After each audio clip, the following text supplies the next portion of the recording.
बोलो नरसिंह भगवान की जय। 63वां अध्याय। अष्टाक्षर मंत्र के प्रभाव से इंद्र का स्त्री योनि से उद्धार। सहस्त्रनीक बोले, ब्राह्मण, इस समय आपने देव देवेश्वर भगवान विष्णु के पूजन की यह उत्तम वैदिक विधि बताई, वह बिल्कुल ठीक है, परंतु ब्राह्मण, इस विधि से तो केवल वेदज्ञ पुरुष ही मधुसूदन की पूजा कर सकते हैं, दूसरे लोग नहीं। इसलिए आप ऐसी कोई विधि बताइए जो सबके लिए उपयोगी हो। श्री मार्कंडे जी बोले, मनुष्यों को चाहिए कि वह अष्टाक्षर मंत्र से निरामय देवेश्वर भगवान नरसिंह का गंध पुष्पादि उपचारों द्वारा प्रतिदिन पूजन करे। राजन, यह अष्टाक्षर मंत्र समस्त पापों को हर लेने वाला, समस्त यज्ञों का फल देने वाला, सब प्रकार की शांति प्रदान करने वाला परम शुभ है। मंत्र यो है, ओम नमो नारायण नारायणा, ओम नमो नारायणा। इसी मंत्र से गंध आदि समस्त सामग्रियों को अर्पित करे। ओम नमो नारायणा। इस मंत्र से पूजा करने पर भगवान विष्णु तत्काल प्रसन्न होते हैं। मनुष्यों के लिए अन्य बहुत से मंत्रों और व्रतों की क्या आवश्यकता है, केवल ओम नमो नारायणा यह मंत्र ही समस्त मनोरथों को सिद्ध करने वाला है। जो स्नान आदि से पवित्र होकर एकाग्रचित से इस मंत्र का जप करता है, वह सब पापों से मुक्त हो भगवान विष्णु के सायुज्य को प्राप्त होता है। नरेश्वर, शांत भाव से भगवान विष्णु का पूजन करना ही सब तीर्थों और यज्ञों का फल है, तथा संपूर्ण तीर्थों से बढ़कर पवित्र है। अतः नरेश्वर, तुम पर प्रतिमा आदि से विधि पूर्वक भगवान का पूजन करो और श्रेष्ठ ब्राह्मणों को दान दो। नरव श्रेष्ठ, योग करने से भक्त पुरुष उस तेजोमय वैष्णव धाम को प्राप्त होते हैं जिसकी मुमुक्षु लोग सदा अभिलाषा किया करते हैं। राजन, पूर्व काल में इंद्र धर्म के विपरीत आचरण करके तृण बिंदु मुनि के शाप से स्त्री योनि को प्राप्त हो गए थे, परंतु इस अष्टाक्षर मंत्र का जप करने से वह पुण्य उस योनि से मुक्त हो गए। सहस्त्रनीक बोले, भूमि देव देवराज इंद्र को जो पाप एवं शाप से छुटकारा मिला, उस प्रसंग का वर्णन कीजिए। उन्होंने कौन सा अधर्म किया था और किस कारण स्त्री योनि को प्राप्त हुए, वह सब भी बताइए। श्री मार्कंडे जी ने कहा, राजेंद्र सुनो, यह उपाख्यान बहुत बड़ा तथा कौतूहल से भरा हुआ है। जो लोग इसे सुनते और पढ़ते हैं, उनके हृदय में यह आख्यान विष्णु भक्ति उत्पन्न करता है।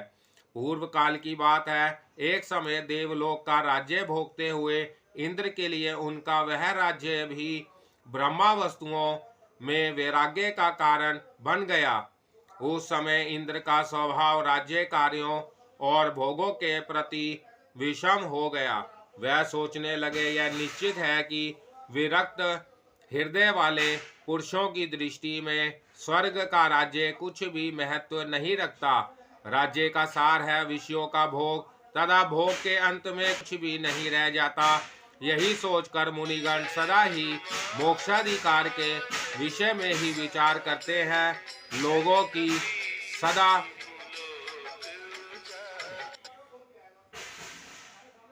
की सदा भोग के लिए ही तप में प्रवृत्ति हुआ करती है और भोग के अंत में तप नष्ट हो जाता है।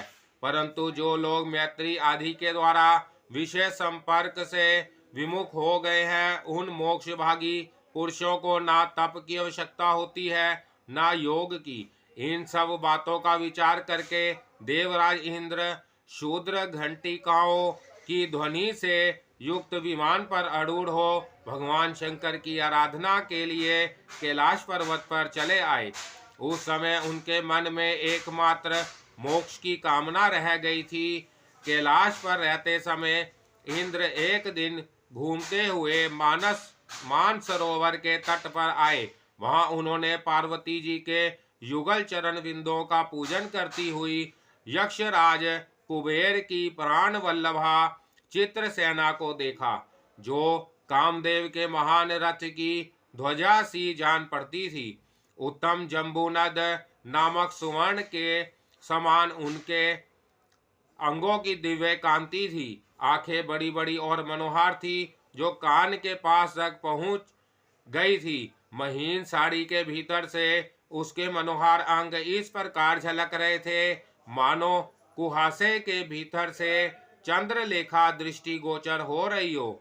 अपने 1000 नेत्रों से उस देवी को इच्छानुसार निहारते ही इंद्र का हृदय काम से मोहित हो गया। उस समय वह दूर के रास्ते पर स्थित अपने आश्रम पर नहीं गए और संपूर्ण मनोरथों को मन में लिए देवराज इंद्र विषयाभिलाषी हो खड़े हो गए। वह सोचने लगे, पहले तो उत्तम कुल में जन्म या पा जाना ही बहुत बड़ी बात है, उसके बाद सर्वांग सौंदर्य और उस पर भी धन तो सर्वदा ही दुर्लभ है। इन सब के बाद धनाधीप होना तो पुण्य से ही संभव है। मैंने इन सब से बड़े स्वर्ग के अधिपत्य को प्राप्त किया है, फिर भी मेरे भाग्य में भोग भोगना नहीं बाध है।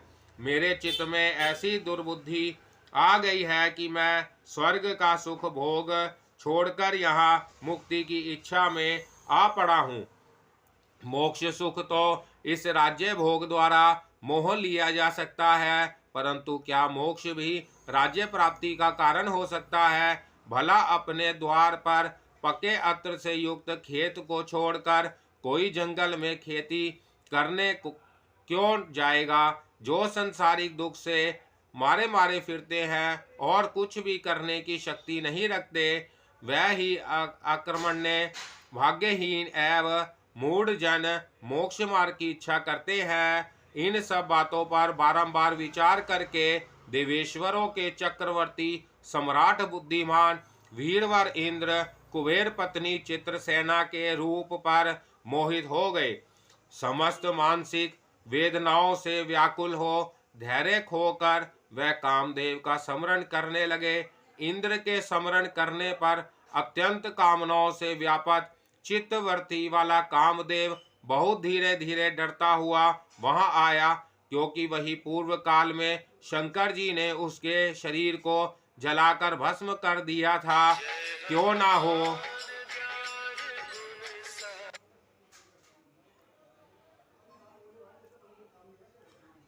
कामनाओं से व्यापक चित्तवर्ती वाला कामदेव बहुत धीरे धीरे डरता हुआ वहां आया, क्योंकि वही पूर्व काल में शंकर जी ने उसके शरीर को जलाकर भस्म कर दिया था। क्यों ना हो प्राण संकट के स्थान पर धीरता पूर्वक और निर्भय होकर कौन जा सकता है?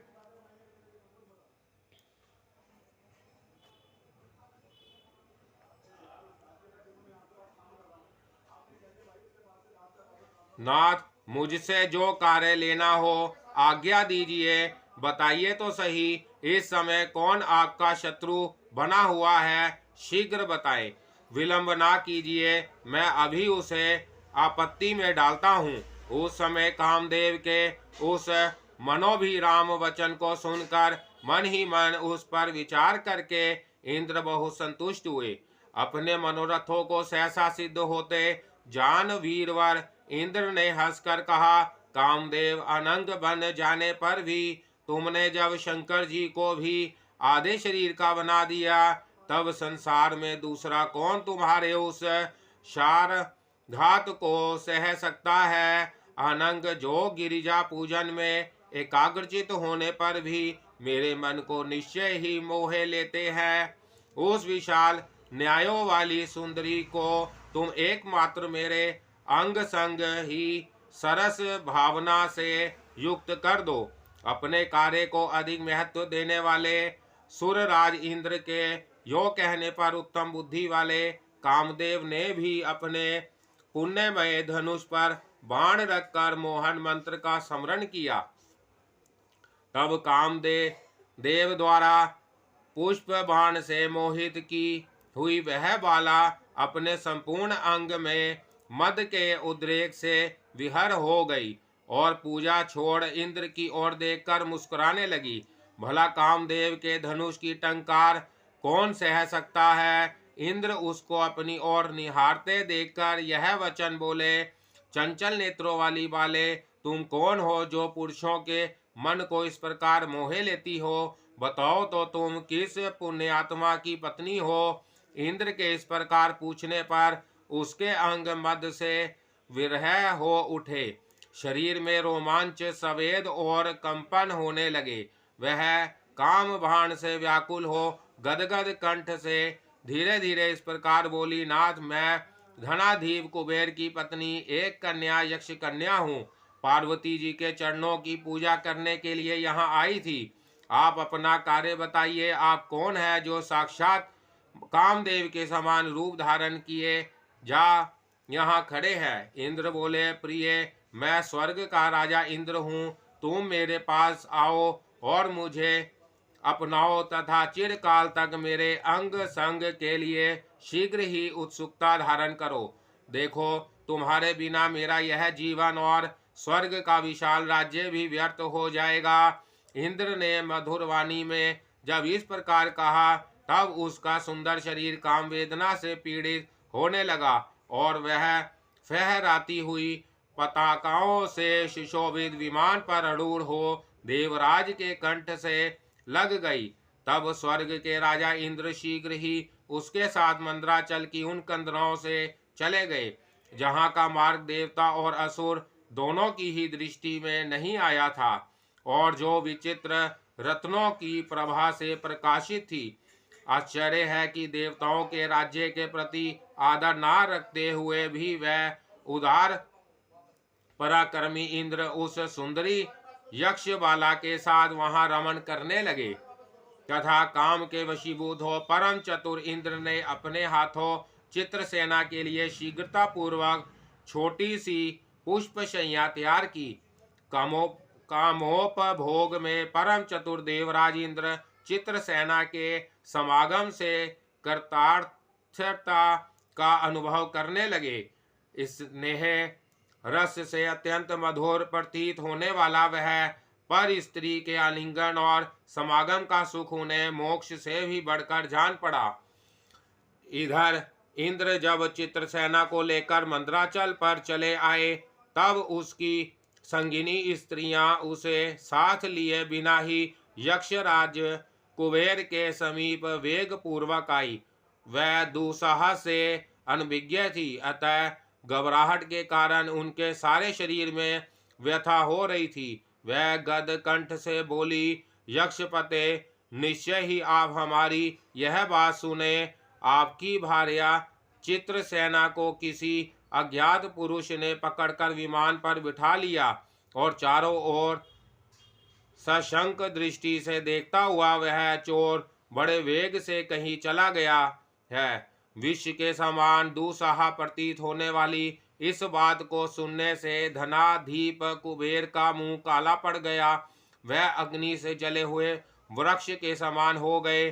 उस समय उनके मुख से कोई बात नहीं निकली। इसी समय चित्रसेना की सहचरी श्रेष्ठ यक्ष कन्याओं से यह समाचार जानकर कुबेर का मंत्री कंठकुब्ज भी अपने स्वामी का मोह दूर करने के विचार से वहां आया। उसका आगमन सुन राज कुबेर ने आंखें खोलकर उसकी ओर देखा और लंबी सांस खींचते हुए अपने चित्त को यथासंभव शीघ्र संभाल कर वह दीन भाव से बोले। उस समय उनका शरीर अत्यंत कंपित हो रहा था। वह कहने लगे, वही यौवन सफल है जिससे युवती का मनोरंजन हो सके। धन भी वही सार्थक है जो आत्मीय जनों के उपयोग में आ सके। जीवन वह सफल है जिससे सधर्म किया जाए और प्रभुता वही सार्थक है जिसमें युद्ध और कलह के मूल नष्ट हो गए हों। इस समय मेरे इस विपुल धन को, गुहाकों के इस विशाल राज्य को और मेरे इस जीवन को भी धिक्कार है। अभी तक मेरे इस अपमान को कोई नहीं जानता, अतः इसी समय अग्नि से जल मरूंगा। पीछे यदि इस समाचार को लोग जान भी ले तो क्या मृत पुरुषों का क्या अपमान होगा। हाँ, वह मानस सरोवर के तट पर गिरिजा पूजन के लिए गई थी, यहाँ निकट ही था और जीवित भी रहा, तो भी किसी ने उसे हर लिया। हम नहीं जानते वह कौन है। मैं समझता हूँ अवश्य ही उस दुष्ट को मृत्यु का भय नहीं है। स्वामी की यह बात सुनकर उनका मोह दूर करने के लिए कुबेर के उस मंत्री कंठकुब्ज ने यह वचन कहा, नाथ सुनिए, स्त्री के वियोग में शरीर त्याग करना आपके लिए उचित नहीं है। पूर्व काल में भगवान श्री रामचंद्र जी की एकमात्र पत्नी सीता को भी निशाचर रावण ने हर लिया था, परंतु श्री रामचंद्र जी ने प्राण नहीं त्यागा। आपके यहाँ तो अनेक स्त्रियां हैं, फिर भी आप मन में यह कैसा विषाद पा रहे हैं। यक्षराज, शोक त्याग कर पराक्रम में मन लगाए, धैर्य धारण कीजिए। साधु पुरुष बहुत बातें नहीं बनाते और ना बैठकर रोते ही है। वह दूसरों के द्वारा परोक्ष में किए हुए अपने अपमान को उस समय चुपचाप सह लेते हैं। वित्तपते महापुरुष समय आने पर महान कार्य कर दिखाते हैं। आपके तो अनेक सहायक हैं, आप क्यों कातर हो रहे हैं। इस समय तो आपके छोटे भाई विभीषण स्वयं ही आपकी सहायता कर रहे हैं। कुबेर बोले, विभीषण तो मेरे विपक्षी ही बने हुए हैं, वह अब भी मेरे साथ कौटुंबिक विरोध का त्याग नहीं करते। यह निश्चित बात है कि दुर्जन पुरुष उपकार करने पर भी प्रसन्न नहीं होते। वह इंद्र के व्रज के सदृश कठोर होते हैं। सगोत्र का मन उपकारों से, गुणों से अथवा मैत्री से भी प्राय प्रसन्न नहीं होता। यह सुनकर कंठकुब्ज ने कहा, धनाधिनाथ, आपने ठीक कहा है। विरोध होने पर सगोत्र पुरुष अवश्य ही परस्पर घात प्रतिघात करते हैं, तथापि लोक में उनका पराभाव नहीं देखा जाता, क्योंकि कुटुंबी जन दूसरे के द्वारा किए हुए अपने बंधुजन के अपमान को नहीं सह सकते। जिस प्रकार सूर्य की किरणों से तृप्त हुआ जल अपने भीतर के तृणों को नहीं जलाता, उसी प्रकार दूसरों से अपमानित कुटुंबी जन अपने पार्श्ववर्ती बंधुओं को नहीं सताते। इसलिए धनाधीप, आप बहुत शीघ्र विभीषण के पास चलिए। जो लोग अपने बाहुबल से उपार्जित धन का उपभोग करते हैं, उन्हें भाई बंधुओं के साथ क्या विरोध हो सकता है। आपने मंत्री कंठकुब्ज के इस प्रकार कहने पर कुबेर मन ही मन उस पर विचार करते हुए शीघ्र ही विभीषण के पास गए। लंकापति विभीषण ने जब अपने ज्येष्ठ भ्राता का आगमन सुना, तब उन्होंने बड़ी विनय के साथ उनकी अगवानी की। राजन, फिर विभीषण ने अपने भाई को जब दीन दशा में देखा, तब उन्होंने मन ही मन दुखी होकर उनसे यह महत्वपूर्ण बात कही। विभीषण बोले, यक्षराज, आप दीन क्यों हो रहे हैं। आपके मन में क्या कष्ट है। इस समय आप उस कष्ट को मुझे बताइए, मैं निश्चय ही उसका मार्जन करूंगा। तब कुबेर ने एकांत में जाकर विभीषण से अपनी मनोवेदना बताई। कुबेर बोले, भाई, कुछ दिनों से मैं अपनी मनोरमा भार्या चित्रसेना को नहीं देख रहा हूँ। ना जाने उसे किसी ने पकड़ लिया, या वह स्वयं किसी के साथ चली गई, अथवा किसी शत्रु ने उसे मार डाला। बंधो, मुझे अपनी स्त्री के वियोग का महान कष्ट हो रहा है। यदि वह प्राण वल्लभा ना मिली तो मैं अपने प्राण त्याग दूंगा। विभीषण जी बोले, प्रभु, आपकी भार्या यहाँ कहीं भी होगी, मैं उसे ला दूंगा। नाथ, इस समय संसार में किसकी सामर्थ्य है जो हमारा तृण भी चुरा सके। यह कहकर विभीषण ने नाना प्रकार की माया के ज्ञान में बड़ी चढ़ी नाड़ी जंघा नाम की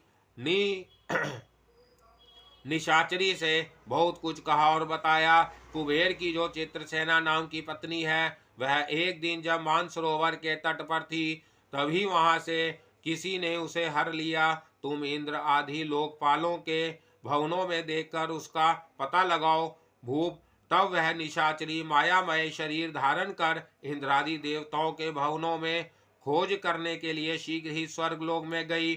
उस निशाचरी ने ऐसा सुंदर रूप बनाया था, जिसकी एक ही दृष्टि पड़ने से पत्थर भी मोहित हो सकता था। अवश्य ही उस समय वैसा मोहन रूप चराचर जगत में कहीं नहीं था। भूपते। इसी समय देवराज इंद्र भी चित्रसेना के भेजने से उतावली के साथ नंदन वन के दिव्य पुष्प लेने के लिए मंद्राचल से स्वर्गलोक में आए थे। वहां अपने स्थान पर आई हुई उस अत्यंत रूपवती रमणी को जो मधुर गान गा रही थी, देवराज भी काम के वशीभूत हो गए। तब देवेंद्र ने उसे जैसे भी हो अपने अंतपुर में भुला लाने के लिए देववेद अश्वनी कुमारों को उसके पास भेजा। दोनों अश्वनी कुमार उसके सामने जाकर खड़े हुए और कहने लगे, कृशांगी आओ, देवराज इंद्र के निकट चलो। उन दोनों के द्वारा यो कही जाने पर उस सुंदरी ने मधुर वाणी में उत्तर दिया। नाड़ी जंघा बोली, यदि देवराज इंद्र स्वयं ही मेरे पास आएंगे तो मैं उनकी बात मान सकती हूँ, अन्यथा बिल्कुल नहीं। तब अश्वनी कुमारों ने इंद्र के पास जाकर उसका शुभ संदेश कहा। तब इंद्र स्वयं आकर बोले, कृशांगिनी आज्ञा दो, मैं इस समय तुम्हारा कौन सा कार्य करूं? मैं सदा के लिए तुम्हारा दास हो गया हूं। तुम तो कुछ मांगोगे वह सब दूंगी। कृशाग्नि ने कहा, नाथ, यदि आप मेरी मांगी हुई वस्तु अवश्य दे देंगे तो निसंदेह मैं आपकी वंशवर्तनी हो जाऊंगी। आज आप अपनी समस्त भार्यों को मुझे दिखाइए, देखूं आपकी कोई भी स्त्री मेरे रूप के सदृश है या नहीं। उसके यों कहने पर इंद्र ने पुनः कहा, देवी चलो, मैं तुम्हें अपनी समस्त भार्यों को दिखाऊंगा। यह कहकर इंद्र ने उसी समय उसे अपना सारा अंतपुर दिखाया। तब उस सुंदरी ने पुनः कहा, अभी मुझसे कुछ छिपाया गया है, केवल वह युक्ति को छोड़कर और सब कुछ आपने दिखा दिया। इंद्र ने कहा, वह रमणी मंद्राचल पर है, देवता और असुर किसी को भी उसका पता नहीं है। मैं उसे भी तुम्हें दिखा दूंगा, परंतु यह रहस्य किसी पर प्रकट ना करना। भूपाल यह कहकर देवराज इंद्र उसके साथ आकाश मार्ग से मंद्राचल की ओर चले। जिस समय वह सूर्य के समान कांतिमान विमान से चले जा रहे थे, उसी समय उन्हें आकाश में देवऋषि नारद का दर्शन हुआ। नारद जी को देखकर वीरवर इंद्र यद्यपि लज्जित हुए, तथापि उन्हें नमस्कार करके पूछा, महामुने आप कहाँ जाएंगे? तब मुनिवर नारद जी ने आशीर्वाद देते हुए स्वर्गाधिपति इंद्र से कहा, देवराज आप सुखी हो, मैं इस समय मानसरोवर पर स्नान करने जा रहा हूँ। नाड़ी जंघे कहो तो महात्मा, राक्षसों का कुशल तो है ना? तुम्हारे भाई विभीषण तो सुखपूर्वक है ना? नारद जी की यह बात सुनते ही उसका मुख भय से काला पड़ गया। देवराज इंद्र भी बहुत आश्चर्य में पड़े और मन ही मन कहने लगे, इस दुष्ट ने मुझे छल लिया। नारद जी भी वहां से कैलाश पर्वत के निकट मानसरोवर में स्नान करने के लिए चले गए। तब इंद्र भी उस राक्षसी का वध करने के लिए मंद्राचल पर, जहां महात्मा तृणाबिंदु का आश्रम था, आए और वहां थोड़ी देर तक विश्राम करके वह उस नाड़ी जंगा राक्षसों के केश पकड़कर उसे मारना ही चाहते थे कि इतने में महात्मा तृणबिंदु अपने आश्रम से निकलकर वहां आ गए। राजन, इधर इंद्र के द्वारा पकड़ी जाने पर वह राक्षसी भी तरुणा विलाप करने लगी, हाँ मैं मारी जा रही हूँ। इस समय कोई भी पुण्यात्मा पुरुष मुझ दीना को नहीं बचा रहा है। उसी समय महातपस्वी तृणाबिंदु मुनि वहां आ पहुंचे और इंद्र के सामने खड़े हो बोले, हमारे तपोवन में इस महिला को ना मारो, छोड़ दो। भूप तृणाबिंदु मुनि यों कह ही रहे थे कि महेंद्र ने क्रुद्ध होकर व्रज से उस राक्षसी को मार ही तो डाला। तब वह मुनिवर इंद्र की ओर बार बार देखते हुए बहुत ही कुपित हुए और बोले, रे दुष्ट, तूने मेरे तपोवन में इस युवती का वध किया है, इसलिए तू मेरे शाप से निश्चय ही स्त्री हो जाएगा।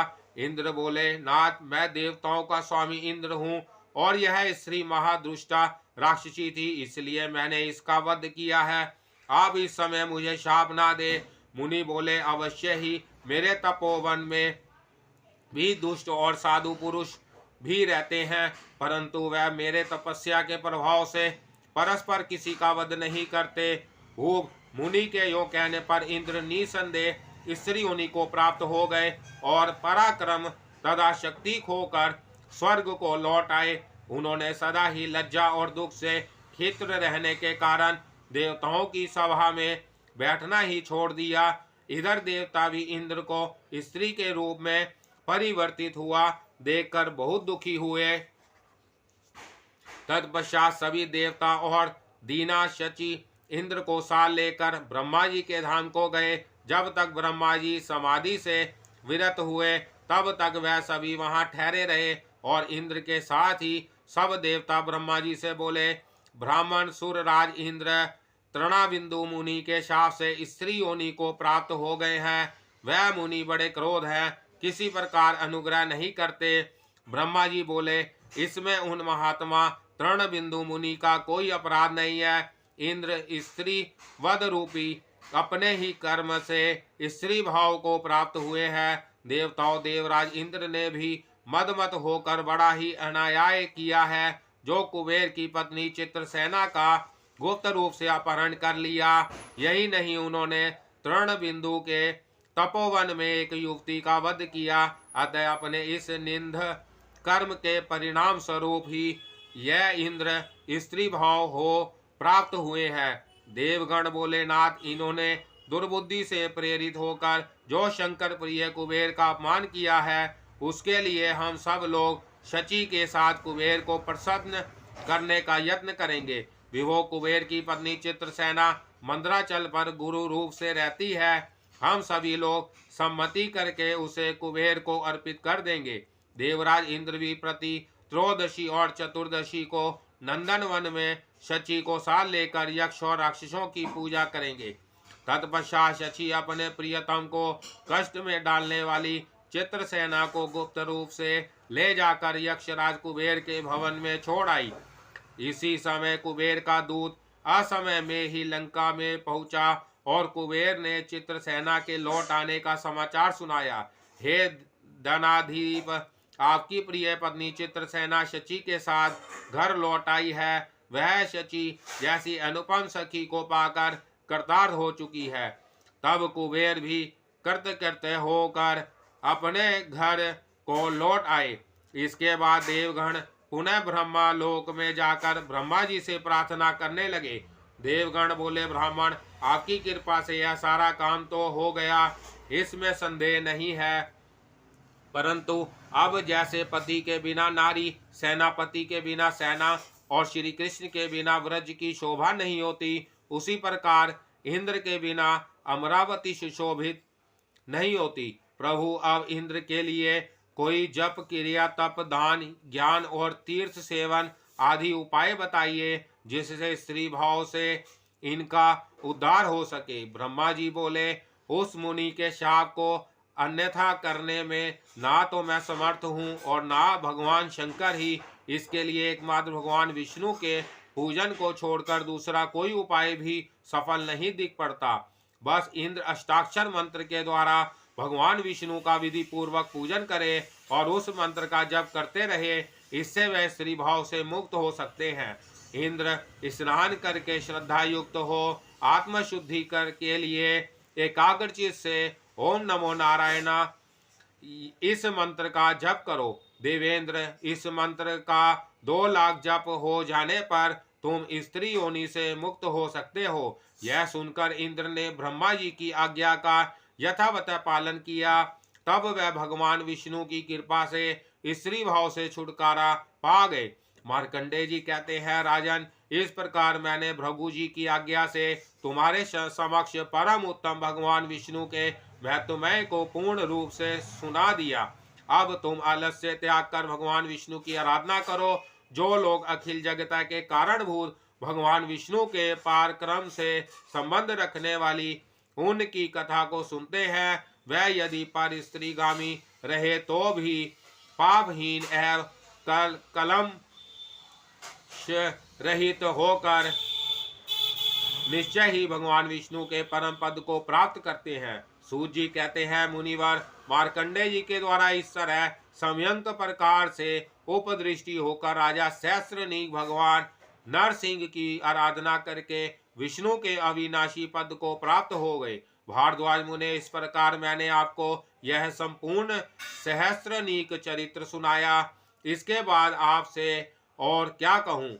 जो मानव सब प्रकार से मोक्ष देने वाली इस प्राचीन कथा का श्रवण करता है, वह अत्यंत निर्मल ज्ञान प्राप्त करके उसी के द्वारा भगवान विष्णु को प्राप्त कर लेता है।